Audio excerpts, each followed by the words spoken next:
अर्जुन ने भगवान श्री कृष्ण से कहा, मुझे ये जानना है कि अच्छे लोगों के साथ हमेशा बुरा ही क्यों होता है, वहीं बुरे लोग खुशहाल दिखते हैं। अर्जुन के मुंह से ऐसी बातें सुनकर श्री कृष्ण मुस्कुराए और कहा, मनुष्य जैसा सोचता है और महसूस करता है वैसा कुछ नहीं होता है, बल्कि अज्ञानता की वजह से वो सच्चाई नहीं समझ पाता है। भगवान तुम्हारे कर्मों को नजरअंदाज कर रहे हैं, ये बिल्कुल भी सत्य नहीं है। भगवान हमें कब क्या किस रूप में दे रहा है मनुष्य को समझ में नहीं आता, मगर आप अच्छे कर्म करते रहे तो भगवान की कृपा हमेशा बनी रहती है। इसलिए अपने अच्छे कर्मों को बदलना नहीं चाहिए, क्योंकि इसका फल हमें इसी जीवन में मिलता है।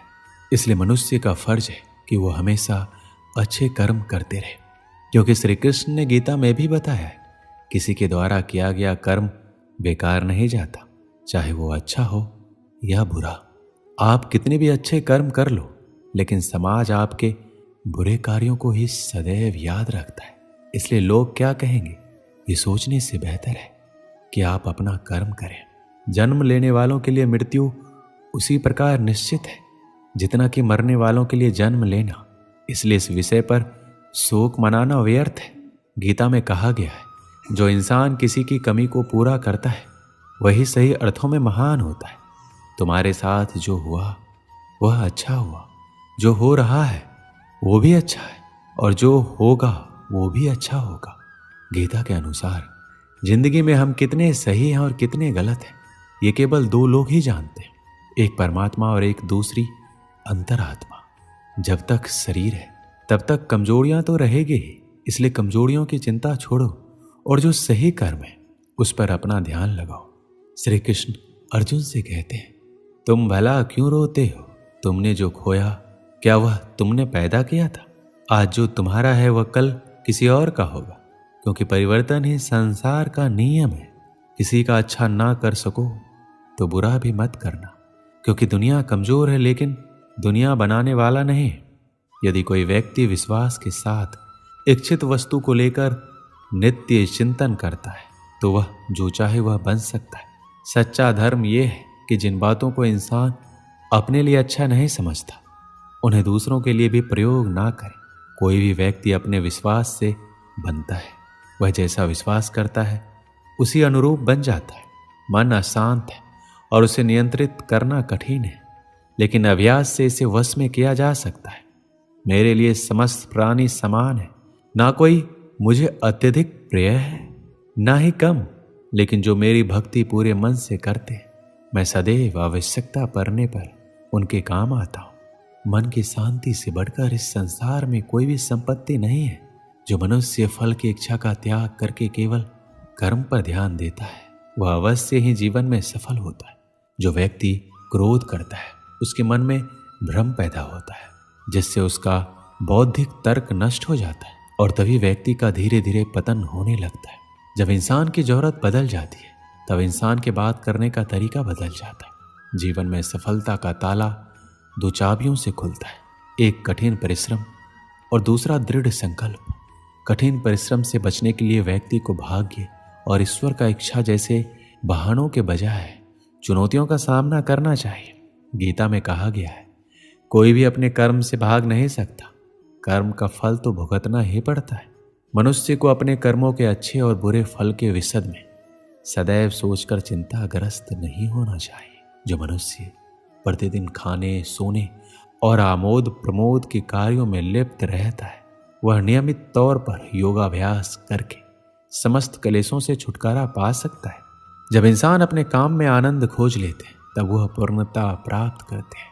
श्रीमद् भागवत गीता का मुख्य उद्देश्य मानव कल्याण करना है, इसलिए प्रत्येक मनुष्य को सदैव मानव कल्याण की ओर अग्रसरित रहना चाहिए। श्री कृष्ण कहते हैं, माफ करना और शांत रहना सीखिए, ऐसी ताकत आप बन जाओगे कि पहाड़ भी रास्ता देंगे। व्यक्ति को अपनी इंद्रियों को वश में रखने के लिए बुद्धि और मन को नियंत्रित रखना होगा। जो होने वाला है वो होकर ही रहता है और जो नहीं होने वाला है कभी नहीं होता। ऐसा निश्चय जिनकी बुद्धि में होता है उन्हें चिंता कभी नहीं सताती है। किसी भी व्यक्ति को ना तो समय से पहले और ना ही भाग्य से अधिक कुछ मिलता है, लेकिन उसे सदैव पाने के लिए प्रयत्नशील रहना चाहिए। इंसान हमेशा अपने भाग्य को कोसता है, ये जानते हुए भी कि भाग्य से भी ऊंचा उसका कर्म है, जिसके स्वयं के हाथों में है। व्यक्ति को आत्मज्ञान के माध्यम से संदेह रूपी अज्ञानता को समाप्त करना चाहिए। श्री कृष्ण कहते हैं, मैं उन्हें ज्ञान देता हूं जो सदा मुझसे जुड़े रहते हैं, जो मुझसे प्रेम करते हैं। सत्य कभी दावा नहीं करता कि मैं सत्य हूं, लेकिन झूठ हमेशा दावा करता है कि सत्य मैं ही हूं। परिवर्तन संसार का नियम है। समय के साथ संसार में हर चीज परिवर्तन के नियम का पालन करती है। हालांकि मैं भूत, भविष्य और वर्तमान काल के तीनों जीवों को जानता हूं, लेकिन मुझे वास्तव में कोई नहीं जानता। मनुष्य जिस रूप में ईश्वर को याद करता है, ईश्वर भी उसे उसी रूप में दर्शन देते हैं। सज्जन व्यक्तियों को सदैव अच्छा व्यवहार करना चाहिए, क्योंकि इन्हीं के पद चिन्हों पर समान व्यक्ति अपने रास्ते चुनता है।